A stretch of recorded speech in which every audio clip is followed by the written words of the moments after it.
ছিলাম না আল্লাহ, আল্লাহ আমি বলছিলাম না। আল্লাহ আমার ঠকাইছে, আল্লাহ আমার ঠকাইছে। আল্লাহ আমার কোরআন শরীফ দ্বারা কসম কাটাইছিল, আমার কষ্ট দিছে, আল্লাহ আমার দুঃখ দিছে, আমার ঠিক মতন খাইতে দেয় নাই, ঘুমাইতে দেয় নাই, আমার সে কষ্ট দিছে। আল্লাহ এই গভীর রাতে উঠে আমি তোমার কাছে কই, আল্লাহ আমার কষ্ট মুক্ত করে দেও, আমার কষ্ট মুক্ত করে দেও তুমি। আল্লাহ আমার বাঁচাও, আমার চিন্তা থেকে মুক্ত করো। সে তো আমার টাকায় চলে গেছে, অনেকটা দূরে চলে গেছে। আমার তো একটাই দূর ছিল, তো অনেক কথা বলতো, অন্য মানুষের সাথে আমি না করতাম। আল্লাহ আমার ঠকাইছে, আমার কষ্ট দিছে। আল্লাহ এটা তোমার উপরে দিয়ে দিলাম, তুমি দেখো আল্লাহ, আমি তোমার উপর ছেড়ে দিলাম সবকিছু।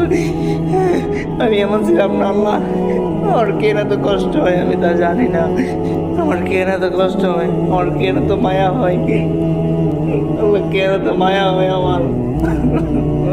আমার কেন এত মায়া হয়, আমার কেন এত কষ্ট হয়, আমার কেন এত কষ্ট হয়। আল্লাহ আমার কেন এত কষ্ট দিলা, আমার কেন এত কষ্ট দিলা আল্লাহ, আমার কেন এত কষ্ট দিলা তুমি, আমার কেন এত কষ্ট দিলা, আমার তো কষ্ট কেন দিলা তুমি।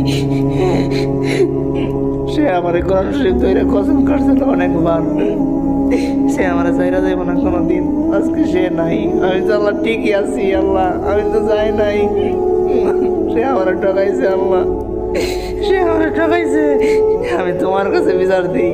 সে আমার ঠকাইছে, আমার ঠকাইছে আল্লাহ। আল্লাহ আমার অনেক কষ্ট, তুমি আল্লাহ যে কোনো একটা কিছু করো, আমি তোমার উপরে কই, তুমি তো আল্লাহ সব দেখো, আমি তোমার কাছে বিচার দিই।